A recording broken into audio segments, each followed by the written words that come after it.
मुझे माफ़ कर दें सर, लेकिन वजदान सर का हुक्म है कि आप सिक्योरिटी टीम के बगैर कहीं नहीं जाएंगे।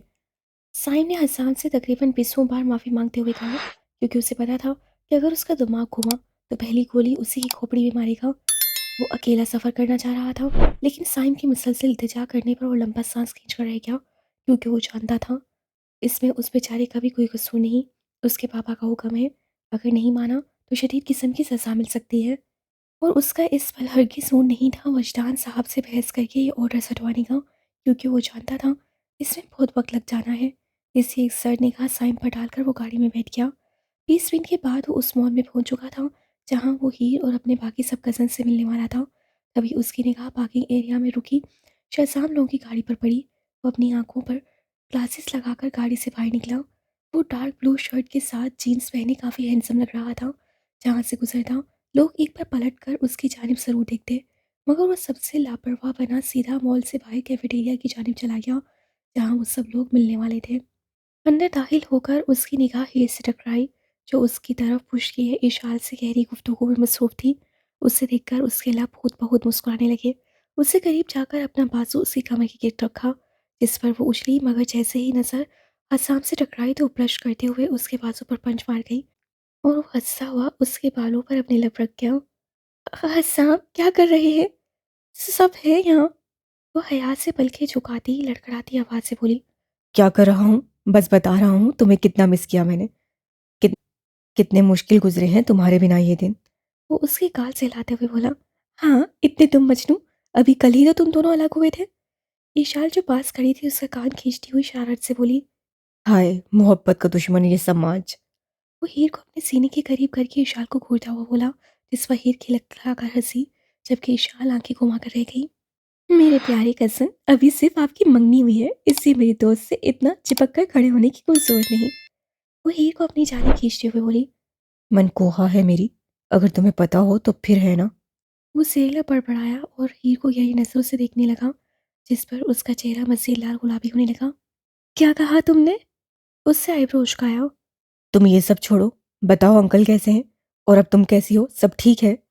वो हीर को वापस से अपनी तरफ खींचकर संजीदगी से पूछने लगा। हाँ, मैं ठीक हूँ और पापा भी माशाल्लाह पहले से बहुत बेहतर है। वो मुस्कुराते हुए बोली। चलो ये तो बहुत अच्छी बात है। वो भी खुशी से बोला। आज फिर क्या करने का इरादा है? वो हीर को अपनी निगाहों में बसाते हुए पूछने लगा। हम लोग दारिका और तुम्हारे दूसरे कजन्स का वेट कर रहे हैं। जब वो लोग आ जाएंगे तो फिर कुछ डिसाइड करेंगे। इससे पहले वो मजीद कुछ कहता, उसकी त्वचा शज़ाम ने खींची जो टेबल पर ऑर्डर रखवा रहा था। उससे हीर से दूर होकर शज़ाम की जानिब अपने कदम बढ़ाए। Hello mister black. इससे पहले शज़ाम उसके पुरतपिश लहजे में कहे गए अल्फाज पर कोई जवाब देता, उससे हसाम का पंच अपने पेट पर लगता हुआ महसूस किया और दर्द से कराते हुए अपने पेट पर हाथ रख गया और सांस लेने की कोशिश करने लगा, क्योंकि वो इस चीज़ की तवक्का हरगिज़ नहीं कर रहा था। और अचानक हुए वार ने उसे कुछ लम्हों के लिए हिला कर रख दिया था। ये जो खौफ से मुंह खोले सामने चलते मंजर को देख रही थी, जहाँ हसाम के चेहरे पर कुछ लम्हे पहले शरारत वाले तासुरात कहीं नहीं थे। उसकी आंखों में से गुस्सा था जो किसी को भी जिंदा निकल जाए। वो एकदम होश में आकर उनकी जाने पड़ी, मगर इशाल उसका बाजू पकड़कर रोक गई। हीर, तुम इन दोनों के दरमियान मत पड़ो, इनके अंदर जो भड़ास है बाहर निकलने दो। वो उससे आगे जाने से रोकते हुए बोली। तभी उन दोनों ने देखा कि असाम शसाम के लेवल पर नीचे की जानिब झुका है। तुम अपने आप को खुशकिस्मत समझो कि तुम मेरे भाई हो, वरना। वो उसके बराबर होकर सुलगती आंखों से उसे देखते हुए वार्न करने लगा और साथ ही उससे अपना हाथ उसके सामने बढ़ाया। शशाम ने मुस्कुराते हुए उसका हाथ थाम लिया और सीधा होकर उसे अपने गले से लगा लिया।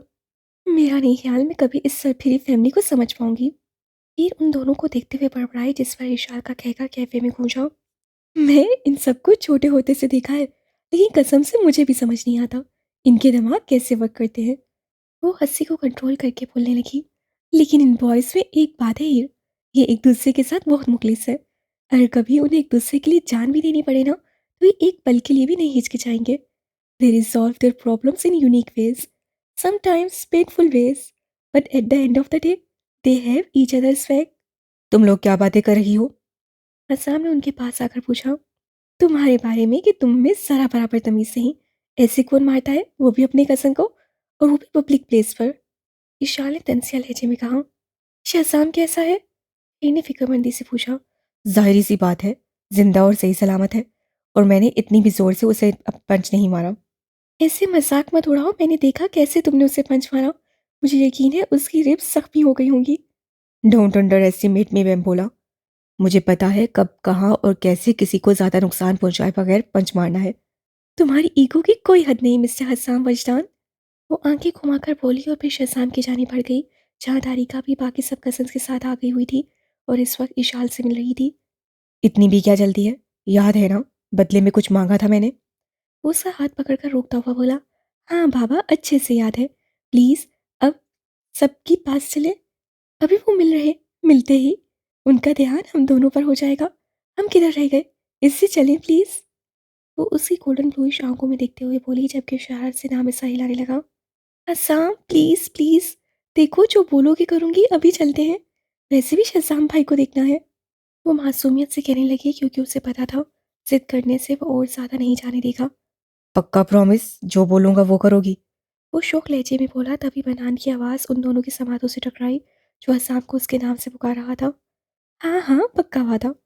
वो जल्दी से बोली तो वो हंसते हुए उसका हाथ छोड़ गया और फिर वो दोनों टेबल की जाने बढ़ गए जहाँ चहल पहल और रौनक थी।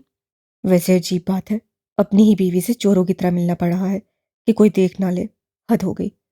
वो उसके कान में सरगोशी नुमा कहकर बनान की जानी बढ़कर उसे अपने गले से लगा गया, जबकि वो भी दुखते गालों से शहजाम के करीब आकर उसका हाल पूछने लगी कि वो अब कैसा है। जब सुहान ने हीर को उनके साथ मॉल जाने का मशवरा दिया था तो उसे नहीं पता था कि ये मॉल इस कदर खूबसूरत होगा, क्योंकि ये मॉल किसी मैगजीन में छपे हुए मॉल से कम नहीं था। और इससे बढ़कर जो चीज़ उसे हैरानी में मुब्तला कर रही थी वो लोगों की तवज्जो थी। वो लोग जिस भी शॉप में दाखिल होते, सेल्समैन उनके असिस्टेंट सब कुछ छोड़कर उनकी तरफ मुतवज्जा हो जाते कि उन्हें सबसे बेस्ट चीज़ मिले। ये हमें ऐसे ट्रीट क्यों कर रहे हैं जैसे हमारा ताल्लुक किसी बादशाह के खानदान से हो। ये ने शॉप से बाहर निकलते हुए इशाल से तजस्सुस से पूछा, क्योंकि हमारा ताल्लुक है बादशाह से, ये मॉल बॉस का है। अगर हमारी तरफ से शिकायत आगे चली गई तो मेरा नहीं ख्याल तुम्हें बताने की ज़रूरत है कि इन लोगों के लिए कितना मसला हो जाएगा। आज के दिन तकरीबन 100 दफ़ा वो बस आंखें घुमा कर रह गई थी और उसका नहीं ख्याल था कि कभी किसी रोज़ वो भी इन पागलों के दरमियान बिल्कुल अच्छे से बगैर हार्ट अटैक करवाए रहने की आदी हो जाएगी। अचानक से इशाल ने उसका हाथ पकड़कर आगे की जानिब तेज़ी से बढ़ना शुरू कर दिया। अब तुम्हें क्या हो गया है, तुम पागल हो गई हो। वो तो मुझे पता है तुम सब लोग हो, लेकिन यार क्या है। हीर ने उसके बराबर तेजी से चलते हुए कंफ्यूज होकर पूछा, ये ड्रेस देखो कितना प्यारा है, बिल्कुल तुम्हारे लिए बना है। ईशान ने रॉयल ब्लू गाउन की जानिब इशारा करते हुए कहा, जिसकी कमर पर पर्ल्स लगे हुए थे। हीर ने आगे बढ़कर उस ड्रेस पर हाथ रखा जो बेशक बहुत खूबसूरत था, लेकिन जैसे ही उसकी नजर प्राइस टैग पर पड़ी वो ड्रेस वहां ही शॉप पर छोड़कर बाहर निकल आई। हीर क्या हुआ है, क्यों नहीं खरीद रही? यकीन करो ये तुम पर बहुत अच्छा लगेगा। ईशान उसके पीछे चलते हुए बोली, तुमने उसकी प्राइस चेक की है, इतना महंगा है, मैं नहीं ले रही। एक मिनट, वहाँ अंकल ने तुम्हें कार्ड नहीं दिया? दिया है, लेकिन इसका ये मतलब हरगिज नहीं मैं उनकी मेहनत से कमाए हुए पैसों को इतनी फिजूल खर्ची में उड़ा दूं। पलक चबाते हुए बोली, लेकिन हीर ये फिजूल खर्ची नहीं है, ये तो। प्लीज ईशान नहीं, वैसे भी मुझे अभी इस तरह के ड्रेस की जरूरत नहीं। वो उसका बाजू पकड़कर आगे शूज की शॉप में दाखिल हुई, जिस पर विशाल नाम में सही लाकर उसके साथ शूज खरीदने लगी। बॉलिंग एरिया से कुछ की फतेहयाबी की चीखें गूंज रही थीं, जबकि कुछ हारने की वजह से गुस्से से भरी आवाज़ें निकाल रहे थे। इस जगह पर 9 लोगों का आपस में मुकाबला चल रहा था, जिन्हें 3-3 लोगों के साथ 3-3 ग्रुप्स में तकसीम कर दिया गया था। असम की टीम 3 राउंड्स पास करके क्लियर कट विनर बन चुकी हुई थी, जबकि बनान और एरिक की टीम के दरमियान मुकाबला चल रहा था और जहां एरिक की टीम बनान से लीड पर थी। अभी विशाल की बारी थी, उनकी टीम पहले ही 2 राउंड हार चुकी थी, इसलिए ये राउंड जीतना उनकी टीम के लिए बहुत ज़रूरी था, लेकिन उसने वो मौका भी मिस कर दिया, जिसकी वजह से उनकी टीम हार गई। मुझे हरगिज नहीं पता था मेरी टीम इस कदर बेकार है। पठान ने अफसोस से सर हिलाते हुए कहा, किससे बेकार कह रहे हो? आओ तुम्हारा और मेरा एक मुकाबला हो जाए। ईशान ने उसे चैलेंज करते हुए कहा, यह हमारी किस्मत में था कजन, हमें सबको लंच करवाना होगा। सुफियान ने उससे करीब आकर कहा, तैयार हो जाओ अपनी जेब हल्की करने के लिए, क्योंकि हमें बहुत भूख लगी हुई है। इस रेस्टोरेंट का सारा खाना हम लोग ही खत्म करके जाएंगे। सुहान ने शरारती निगाहों से उन तीनों को देखते हुए कहा, ऐसा करो बॉस के हाथे में डाल दो, वो खुद ही ये रकम अदा कर देंगे। एरिक ने उन्हें मज़ीद तंग करते हुए कहा, हाँ कोशिश करके देखो, उसके जो नताइज फिर भुगतने मिलेंगे वो तुम्हारी सोच है। बना ने नताइज का सोच कर ही कपकपाते हुए कहा, कम ऑन गाइस, ऐसे एक्ट मत करो जैसे गुर्बत के मारे हो। एक लंच की तो बात है, करवा दो। वैसे भी तुम सबके पास ब्लैक कार्ड्स है, मतलब अनलिमिटेड मनी। दारिका ने उनको घूरते हुए कहा और फिर वहां से निकल गई। सोहान मजाक नहीं कर रहा था जब उससे कहा था वो लोग सब खा जाएंगे।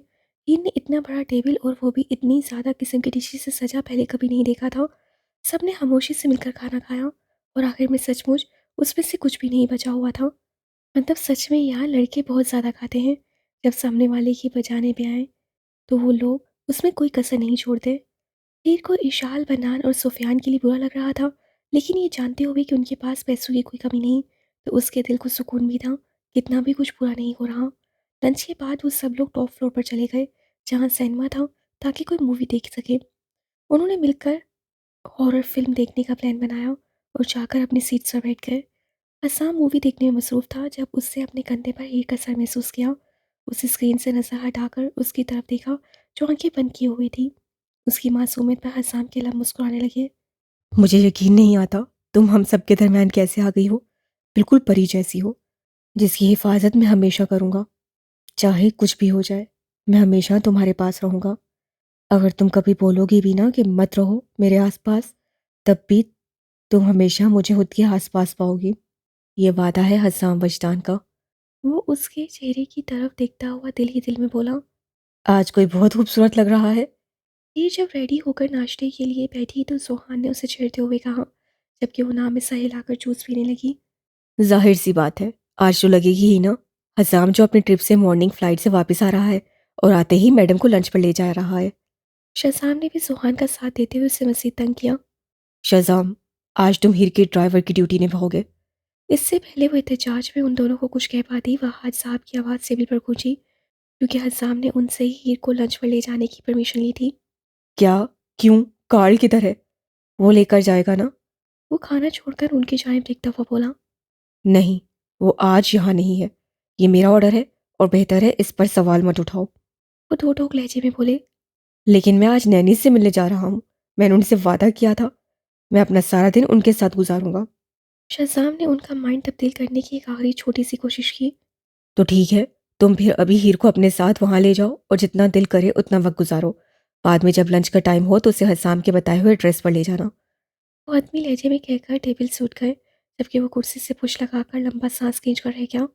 परेशान मत हो, तुम जानते हो ना, जब बात फैमिली की आती है तो बिल्कुल रिस्क नहीं लेते। इसे तुम्हारे साथ भेज रहे।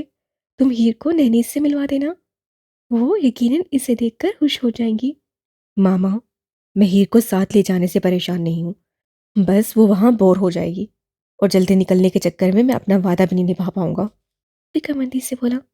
टेंशन ना लो, नैनी से मासत कर लेना, वो समझ जाएंगी। आयमा बेगम उसके कंधे को थपथपाते हुए बोली, जिस पर वो हाँ में सा हिलाकर हीर को अपने साथ चलने का इशारा करके वहां से निकल गया। सॉरी शहजाम, मैं तुम पर बहुत हरगिज नहीं बनना चाहती थी। गाड़ी में जब खामोशी ज्यादा पड़ने लगी तो नर्वस होते हुए बोली, फजूल बातें नहीं करो हीर, बहनें भाइयों पर बोझ नहीं होती। तुम तो वैसे भी हमारे घर की रौनक हो। पता नहीं क्यों लेकिन मुझे इस सब के पीछे कुछ गड़बड़ लग रही है। लगता है कहीं तो कुछ गलत है, वरना आज से पहले तो कार्ल कहीं गायब नहीं हुआ। क्या मतलब है? वो रश्मि निगाहों से उसे देखते हुए पूछने लगी। देखो हीर, मेरे पापा कोई भी काम किसी मकसद के बगैर नहीं करते। मुझे यकीन है तुम्हारा मेरे साथ जाना भी कुछ ना कुछ तो प्लान है। खैर, तुम इन सब चीज़ों पर ध्यान नहीं दो। हसाम के साथ आज जो तुम लंच करने वाली हो उसके बारे में सोचो। हीर, मैं दिली मुतमिन हूँ कि तुम्हारी शादी हसाम के साथ होगी। बहुत ही अच्छा इंसान है, तुम उसके साथ हमेशा खुश रहोगी। वो उसका ध्यान हसाम की जानिब खींचता हुआ बोला, ताकि वो उसकी कई बात से स्ट्रेस न ले। यही तो तुम्हें नहीं पता शहजाम, मेरा निकाह हो चुका है उससे। वो पुश सीट से लगाकर आंखें बंद करते हुए खुद से बोली। उन दोनों को आपस से मिले हुए 2 हफ्ते हो चुके थे। ये 2 हफ्ते बगैर उसे देखे हीर ने बहुत मुश्किल से गुजारे थे। वो हर पल उसे याद करती और देखने को तरसती, क्योंकि वो अपने पापा के साथ किसी और मुल्क में इमरजेंसी चला गया था, जिसकी वजह से उन लोगों के दरमियान कोई राब्ता भी नहीं हुआ था। और आज फाइनली वो दिन था जब वो उससे मिलने वाली थी। उसका ख्याल ही उसके लबों को मुस्कुराने के लिए काफ़ी था। जब शहजाम ने बॉस के मेंशन में गाड़ी रोकी तो हीर होश में आकर वो मेंशन देखने लगी। वो उसे अपने साथ लिए आगे बढ़ने लगा, जहाँ काफ़ी सिक्योरिटी थी, और उन दोनों को काफ़ी प्रोटोकॉल से अंदर ले जाया गया। जब उसकी निगाह फर्स्ट फ्लोर से टकराई तो ना जाने क्यों उसका दिल खौफ से धड़कने लगा, क्योंकि उस फ्लोर ने उसकी ज़िंदगी हमेशा हमेशा के लिए बदली थी। एक बार माफिया में शामिल करके और दूसरी बार हसाम से शादी करवा के। हम यहाँ क्यों आए हैं? वो घबराते हुए पूछने लगी, क्योंकि ये मेंशन उसके लिए हमेशा कुछ ना कुछ अनोखा लेकर आता था। हम लोग नैनी से मिलने आए हैं, याद है? वो मुलाजमा को नैनीस को वहीं हॉल में बुलवाने का कहकर उसकी जानिब अपना रुख करके कहने लगा, और तुम्हारी नैनीस बॉस के मेंशन में रहती हैं? हाँ, जाहिर सी बात है, माएँ बेटों के पास ही रहती हैं। वो कंधे उचकाता हुआ बोला, व्हाट? तुम तब से अपनी नानी माँ को नैन्स कह रहे थे? वो शौक से बोली। तभी उसकी निगाह एक बूढ़ी औरत पर पड़ी जो दो मुलाजमाओं के दरमियान चलती हुई आ रही थी, और वो काफ़ी क्लासी और दिलकश औरत थी। हाँ ना, नानी माँ पुराने ज़माने का लफ्ज़ है, इसे हम तो शॉर्टकट मारते हैं। वो उनके बूढ़े वजूद को अपने गले से लगाते हुए बोला और फिर उनके माथे पर अपने लब रख गया। वेलकम होम बेटा। आयमा ने मुझे आपके बारे में बहुत कुछ बताया है। फाइनली आपसे मिलकर बहुत अच्छा लगा। जब उनकी निगाह हीर से टकराई तो उसकी जानी भरकर उसे अपने सीनों में भींचते हुए बोली, शुक्रिया मैम। मैम क्या होता है? नानी माँ बोलो ना। वैसे भी ये सब फैशन में पड़ते हैं, कोई तो मुझे नानी कहकर बुलाए। वो उसे अपने साथ सोफे पर बिठाते हुए बोली, जी नानी माँ। वो मुस्कुराते हुए बोली। कुछ देर तक वो वहाँ बैठकर नानी नवासी की बातें सुनती रही, जो काफ़ी टाइम बाद आपस में मिले थे। उनकी गपशप के दरमियान उसका वापस से ध्यान असम पर चला गया। पता नहीं क्यों आज उसका दिल बहुत बेचैन सा था। उसकी ख्वाहिश हो रही थी कि बस जल्दी से ये टाइम गुजर जाए और उसके पास हो। उसका दिल चाहा वो उससे बात करे, मगर उसके पास तो मोबाइल ही नहीं था। एक्सक्यूज़ मी, मुझे वॉशरूम जाना है, मैं अभी आई। वो उसके ख्यालों से झूठती सोफे से उठती हुई बोली, एक मिनट बेटा, मैं किसी मुलाजमा को बुलाती हूँ, वो आपको ले जाती है। नहीं, आप रहने दें, मैं खुद ही ढूंढ लूँगी। वो जल्दी से बोली, क्योंकि वो कुछ देर अकेला रहना चाहती थी। ओके बेटा, सीढ़ियाँ क्रॉस करके लेफ्ट जाने पर वॉशरूम मौजूद है। उन्होंने इन्फॉर्म किया तो वो हाँ में सर हिलाकर सीढ़ियों की जानी बढ़ गई। उन्हें क्रॉस करके वो बाएं जाने मुड़ी, और अभी वो उस रूम का दरवाज़ा खोलने ही लगी थी, जिसे वो वॉशरूम समझ रही थी कि उसके कानों से इशार की कहकी की आवाज़ टकराई। उसे वो दरवाज़ा छोड़कर उस हंसी की आवाज़ का ताकुब किया। 2 कदम की दूरी पर उससे खुद को बॉस के कमरे के सामने महसूस किया, जिसने उसकी ज़िंदगी के मायने बदल दिए थे। जब अंदर से उसका नाम उसके कानों से टकराया तो तजस्सुस के मारे वो दरवाजे के करीब होकर उसके साथ अपने कान को लगा गई। वो जानती थी ये बुरी बात है, लेकिन तजस्सुस के हाथों मजबूर हो गई थी कि ऐसा भी वहाँ क्या हो रहा है। चलें, आपको ज़बरदस्ती शादी करवाने का कुछ तो फ़ायदा हुआ। एक तो उसके ज़रिए मैं हर पल उसकी हिफाजत कर पाया हूँ, और दूसरा, अब वो मुझ पर आंख बंद करके इतबार करती है, जिसका फ़ायदा हमारे मिशन में हो सकता है। असाम के अल्फाज जैसे ही उसके समातों से टकराए उसका पूरा वजूद कँपकपाया, और कब उसकी आंखों से आंसू निकलकर उसके गालों को भिगोने लगे उसे बिल्कुल एहसास नहीं हुआ। गुड। मैं अपनी फेवरेट भतीजी को कैसे भूल सकता हूँ, जिसने उसका यकीन जीतने के साथ साथ उसे अपनी बेस्ट फ्रेंड भी बना लिया है। तुम दोनों ने अपने किरदार बाखूबी निभाए हैं। मुझे यकीन है इस मिशन में कामयाबी हमारी ही होगी। जी अंकल, हीर मुझ पे ब्लाइंड ट्रस्ट करती है, और मैं यकीन से कह सकती हूँ मैं उससे अब जो भी करवाना चाहूँ वो आराम से कर देगी। विशाल के अल्फाज पर उसका दिल फटने के करीब था। इससे पहले तकलीफ से उसके मुंह से कोई आवाज़ निकलती वो जल्दी से दरवाजे से दूर होकर अपने मुंह पर जोर से हाथ रख गई।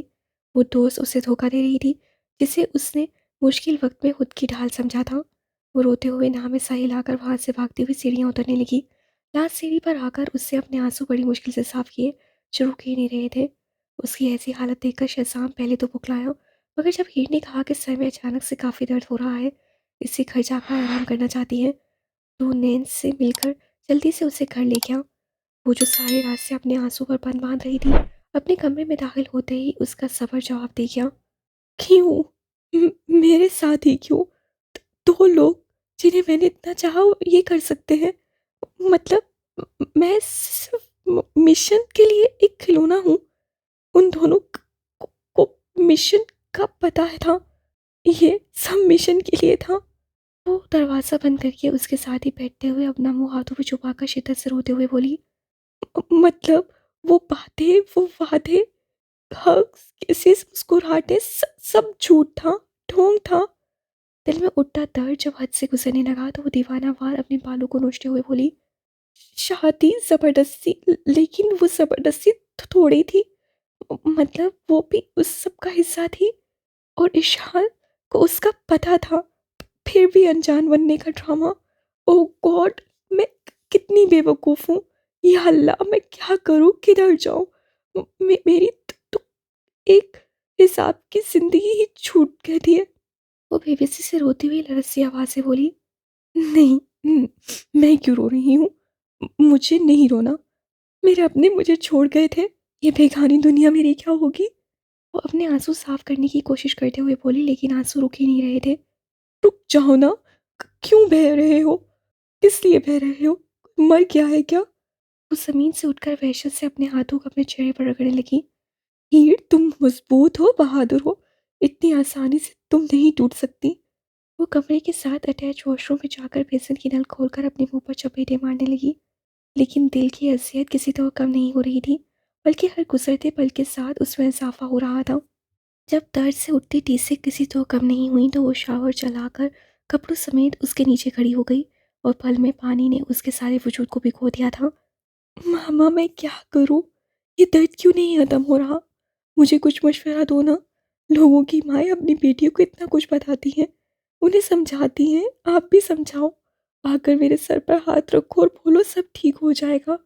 खुद को भिगोने से भी दिल में उठते दर्द में कोई कमी नहीं आई, तो वो वहीं चलते शावर के नीचे फर्श की टाइलों पर बैठी हुई अजियत से बोली, लेकिन आप नहीं आओगी। वो सिसकते हुए अपने वजूद को अपनी बाहों में छुपाती हुई बोली, इस दुनिया में किसी को मुझ पर तरस भी नहीं आता। लोग ऐसे तकलीफ देते हैं जैसे मैं इंसान नहीं हूँ। मुझे भी दर्द होता है। जिंदगी में पहली बार किसी पे आंखें बंद करके यकीन किया, बदले में क्या मिला? ये आंसू, ये टूटा हुआ दिल। वो सेहत भरी मुस्कुराहट चेहरे पर सजाकर अपनी आंखों से आंसू चूनते हुए बोली, जो उसकी इजाज़त के बगैर बह रहे थे। हसाऊं वजदान, जिंदगी में मुझे ऐसे किसी ने तबाह नहीं किया जैसे तुमने किया है। मुबारक हो, जीत तुम्हारी हुई। वो हारे हुए लहजे में बोली। तभी उसकी तवज्जो दरवाजे पर होती मुसलसल दस्तक ने खींची, जहाँ आयमा बेगम परेशानी से उसकी खैरियत का पूछ रही थी। अगर ये सब इतना ही है तो मैं जाना चाहता हूँ, क्योंकि मुझे एक और मीटिंग अटेंड करनी है। हसाम ने कुर्सी से उठते हुए कहा, हाँ, मेरे ख्याल में हमने सब बातचीत कर ली है। अब मेन मीटिंग हफ्ते को ही होगी। बॉस से हसाम रिशाल को जाने की इजाज़त देते हुए कहा, ग्रेट, मतलब 5 दिन बाकी हैं हमारा असल मिशन शुरू होने में। मुझे बेसब्री से इंतज़ार रहेगा। आखिर इस मिशन में ऐसा क्या होगा जिसे अभी तक आपने राज रखा हुआ है? विशाल ने पुरजोश लहजे में कहा, जिस पर हसाम नाम ऐसा हिला कर रह गया। बाय बड़े बाबा, मैं फिर अब आपसे अगले हफ्ते ही मिलूंगा। उसके कहने पर उन्होंने हाँ में सर हिलाया तो विशाल के साथ कमरे से निकल गया। शारिब कैसा है? अभी भी हम दोनों की प्रॉपर बातचीत नहीं हो रही। तुम जानते तो हो, शारिब भाई को जब नाराज हो जाए तो इतनी आसानी से माफ नहीं करते। लेकिन फिक्र मत करो, मैं बहुत जल्द उन्हें मना लूंगी। ईशान ने तहम्मुल से जवाब दिया। तुम बताओ, क्या तुम हीर के साथ बाहर जा रहे हो? वो टॉपिक को बदलते हुए फौरी पूछने लगी। तुम कैसे कह सकती हो कि मैं उसी के साथ बाहर जा रहा हूँ? वो आईब्रो उचकाता हुआ बोला, क्योंकि जब तुम मीटिंग का जिक्र कर रहे थे तब तुम्हारी आंखें शाइन कर रही थी, जिनके पीछे की वजह यकीनन हीर से मुलाकात ही हो सकती है। वरना किसी बोरिंग मीटिंग के लिए तुम इतने खुश नहीं हो सकते। वो पूरे इत्मीनान लहजे में बोली, जिस पर हसाम के लब मुस्कुराने लगे, क्योंकि वो सचमुच में उसके बगैर उदास था और जल्द से जल्द उससे मिलना चाह रहा था। मुझे अपने भाई पर तरस आ रहा है। बेचारा तुमसे कोई सीक्रेट नहीं रख पाएगा। तुम चुटकियों में वो पकड़ लिया करोगी। वो उसे तंग करता हुआ बोला, जिस पर इशाल के गाल दुखने लगे। कुछ भी बकवास मत करो। वो ब्लश करते हुए उसके बाजू और पंच मारते हुए बोली, हाँ हाँ बस ही करो। वैसे तो उसका नाम सुनकर ही दिल में लड्डू फूट रहे होंगे। वो गाड़ी की जाने पड़ता हुआ मजीद शरारत से बोला, हसाम, चांद से मार दूंगी तुम्हें। वो लाल गुलाबी होती उसे घूरते हुए बोली, तुम्हारी बेस्ट फ्रेंड को अच्छा नहीं लगेगा, तुम उसकी इकलौते शोहर को मार दोगी तो। वो उससे आंख मारता हुआ बोला, वैसे तुम बहुत बुरे हो, मुझे आज पता चला तुम दोनों ने निकाह किया हुआ। पहले बताया नहीं। वो माथे पर सिलबटे चढ़ाते हुए बोली, बॉस का ऑर्डर था। वो गाड़ी के करीब रुक कर बोला, अस्साम, मेरे ख्याल में तुम्हें हीर को सब सच बता देना चाहिए। ऐसा ना हो लेट हो जाए और तुम्हें उसके नताइज भुगतने हो। वो फिक्रमंदी से उसे फोन करने लगी। फिक्र मत करो, मैं जल्दी उसे बता दूंगा। हो सकता है आज ही बता दूं। मैं उसके साथ लंच पर जा रहा हूँ, फिर उसे बीच पर ले जाऊंगा और ऐसे ही घूमते फिरते एक पॉइंट पर बता दूंगा। वो तफसील से बोला तो इशाल हाँ में सही लागी। ओके बड़ी, गुड लक और उसका बहुत ख्याल रखना। वो कहकर अपनी कार की जाने पड़ गई, जबकि उसके बैठते ही उसके ड्राइवर ने भी गाड़ी स्टार्ट कर दी और उसके बताए हुए रास्ते पर जाने लगा। जब वो ब्लैक हाउस पहुंचा तो सबसे पहले वो आयमा बेगम से मिला, क्योंकि शजाम ने उसे कॉल पर हीर के बीमार होने की वजह से आज का प्लान कैंसिल होने का इन्फॉर्म कर दिया था। तो वो परेशानी से सीधा यहाँ चला आया था ताकि अपनी आंखों से एक बार उसे देख सके। गुड आफ्टरनून बेटा, कैसे हैं आप? उन्होंने नरमी से जब पूछा। पुप्पो, मैं बिल्कुल ठीक हूँ, आप बताएं सब कैसा जा रहा है? वो चाह रहा था जल्द से जल्द ही तक पहुंचे, मगर कुछ रस्म और रिवाज भी होते हैं, इसलिए वो निभाने लगा। अल्लाह के फजलो करम से सब बेहतर है, वो शाइस्तगी से बोली। "हम्म, शाज़ाम ने कॉल पर बताया था कि ही ठीक नहीं है। क्या मैं उससे मिल सकता हूँ प्लीज़?" वो जिस सिलसिले में यहाँ आया था उस टॉपिक पर आकर बेसब्री से उनकी इजाज़त मिलने का इंतज़ार करने लगा। ओके बेटा, जाओ मिल लो, तब तक मैं तुम्हारे लिए खाना अरेंज करवाती हूँ। वो उसे ही के कमरे का बताकर खुद किचन की जानिब चली गई, जबकि वो भी जल्दी से सीढ़ियाँ क्रॉस करके ही के कमरे तक पहुंचा। उसे दरवाजे पर दोबारा दस्तक दी।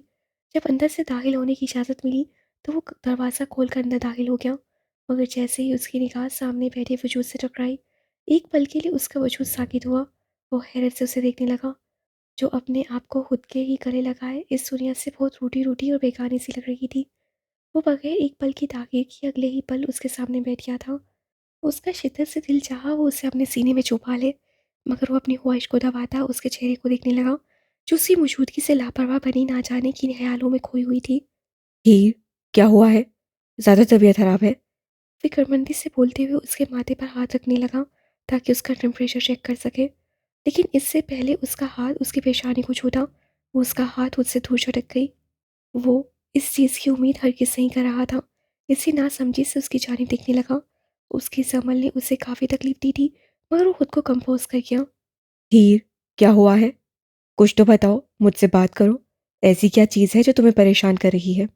वो तहम्मुल से उसकी तरफ देखते हुए पूछने लगा, जो सदियों की बीमार लग रही थी। तुम? एक लफ्ज़ जवाब आया। वॉट? वो चौंकते हुए पूछने लगा, क्योंकि उसे हरगिज़ समझ नहीं आ रहा था कि आखिर प्रॉब्लम क्या है। तुमने पूछा आखिर क्या चीज़ परेशान कर रही है? मैं तुम्हें तुम्हारे सवाल का जवाब दे रही हूँ कि हसाम तुम हो मेरी परेशानी। वो खाली लहजे में बोली, जिस पर वो झटके से उसके पास से उठकर दूर हुआ, ताकि जितना हो सके उतना फासला उन दोनों के दरमियान हायल कर सके। लेकिन उसे हरगिज़ नहीं पता था कि ये अपने अल्फाज से उसे ऐसे ऐसे मुब्तला करेगी। मैं चला जाता हूँ। जब तुम्हें लगे कि हमें बात करनी चाहिए मुझे कॉल करना। मैं पल में तुम्हारे पास हूँगा। उसके अंदाज कुछ क्षण से टूटा था। उसके बावजूद वो इंतहाई नरमी से बोला कि शायद हीर को कुछ वक्त अकेला रहने की ज़रूरत है। तबीयत ठीक नहीं, इससे थोड़ा चिड़चिड़ा रवैया अख्तियार कर रही है। मुझे तुमसे अलहदगी चाहिए। इससे पहले वो दरवाज़ा खोलकर बाहर निकल जाता, उसके अगले अल्फाज से उसके पाँव को उधर ही झगड़ा और उससे गिरफ्त हैंडल पर इंतहाई सख्त हो गई। रिलैक्स हसाम, तुम्हें सुनने में गलती हुई होगी, उससे कुछ और कहा है। वो आंखें बंद करके खुद से बड़बड़ाया, और फिर अच्छे से खुद को नॉर्मल होकर उससे ही की जानिब देखा। मुझसे नाराज़ हो? वो अपना रुख उसकी जानिब करते हुए बोला। नहीं, तुम इतने भी मेरे लिए कोई खास नहीं हो जिससे मैं नाराज़ होती फिरूं। वो सर लहजे में बोली, जिस पर गुस्से से अपनी मुठ्ठियां भींच गया। मेरे सबर की हद मत आजमाओ हीर, यकीन करो नताइज अच्छे नहीं होंगे। वो सबर के खून पीता हुआ एक एक लफ्ज़ दबाकर बोला, क्योंकि उसके अल्फाज बिल्कुल किसी चाकू की तरह सीधा उसके दिल पर वार कर रहे थे। जो उखाड़ना है उखाड़ लो, मुझे तुम्हारे साथ नहीं रहना हसाम वजदान। सुना तुमने? दम घुटता है मेरा तुम्हारे साथ, घुटन होती है तुम्हें देखकर मुझे। वो सुर्ख होती आंखों से उसकी तरफ देखती हुई बोली। तुम्हें समझ आ रहा है तुम क्या बोल रही हो? यहाँ कोई मजाक नहीं चल रहा, इसलिए प्लीज ऐसा कुछ मत कहो। वो जो कुछ देर पहले झटके से उससे दूर हुआ था, उसके पास जाते हुए कहने लगा, मेरे करीब मत आना, मुझे नफरत है तुमसे, दूर रहो मुझसे। वो उससे दूर होती हुई बोली, स्टॉप इट ही, अब बस भी करो, क्यों कर रही हो ये सब? वो उसके हाथ को थामने की कोशिश करता हुआ बोला, मगर वो उसका हाथ झटक गई। बस, तुम्हारी ये शक्ल नहीं देखना चाहती, मुझे तुम्हारे साथ कोई रिश्ता नहीं रखना, तुम ऐसा करो मुझे तल। इससे पहले वो अपने अल्फाज मुकम्मल करती वो उसके मुंह को अपने हाथ में दबोच गया। एक फजूल लफ्ज मजीद कहा तो यहाँ ही जमीन खोदकर तुम्हें जिंदा दफन कर दूंगा। वो उसकी आंखों में देखते हुए पुरतफिश लहजे में बोला, मुझे नहीं रहना तुम्हारे साथ हसाम। वो जो तब से सर्द महरी से काम ले रही थी, एकदम से सिसकते हुए उसके सीने पर पंच मारने लगी। मेरी गैर मौजूदगी में कुछ तो गलत हुआ है, जिससे मैं अनजान हूँ, लेकिन जल्दी पता लगवा लूंगा, क्योंकि कल शाम तक तो मुझसे कॉल पर बात करते हुए तुम बहुत खुश थी, फिर आज ये सब कुछ तो वजह है। उससे उसे खुद को पंच मारने से नहीं रोका, उल्टा उसकी आंखों से आंसू चूनते हुए बोला, आई हेट यू, जाओ यहाँ से। वो उससे दूर होकर बेड की दूसरी साइड पर जाती हुई चुपते लहजे में बोली, जिस पर वो अपने चेहरे पर हाथ फेर कर लंबा सांस खींचने लगा। हीर, ऐसे सब खराब होगा। मुझसे बात करो, बताओ मुझे। अगर बातें अपने दिल में रखोगी तो सब कुछ सही होने की बजाय मजीद उलझ जाएगा।